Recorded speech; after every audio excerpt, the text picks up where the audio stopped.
In 1954, a mother gave birth to a little boy. She named him Larry. Larry had cerebral palsy. Doctors said the best decision would be to institutionalize Larry. He would need a lot of medical services and support. If he wasn't institutionalized now, he would just be institutionalized later in his life. So she took him to live in the Grand Junction Institute for the Mentally and Physically Disabled. It was common for institutions to have 50 to 60 children in one room with one caregiver who was overworked and underpaid. Larry was part of this degrading and unjust system. Although his body was so crippled that he required a wheelchair and his speech was difficult to understand, his mind was sharp and alert, completely intact, as he often said. When Larry was 18, he went to live at the Heritage House in Lakewood, Colorado. It was there that he met Wade Blank, a colleague of Dr. Martin Luther King Jr. Wade was head of the youth wing. He set up a work program and a committee that arranged social events and outings. Larry and the other residents were given a voice. They got to decide what food they ate, and they even got to go to the concerts. And they even got to have TVs and stereos in their rooms. Wade gave the power back to the people. He created what he called a liberated community. Larry and his peers felt a power and independence that they had never experienced before.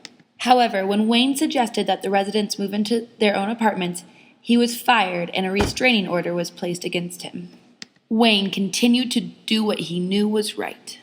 Over the next 6 months, 18 residents went to live in apartments arranged by Wade. Wade called this community Atlantis.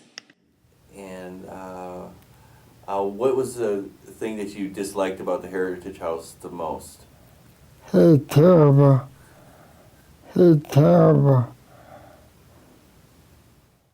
Wade continued to empower what came to be known as the Gang of 19. In the 1970s, RTD buses were not handicap accessible.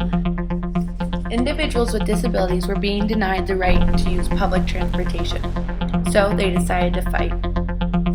In 1978, the Gang of 19 abandoned their wheelchairs in the middle of Colfax and Broadway. They laid in the street for 24 hours, obstructing the pathway of all RTD buses.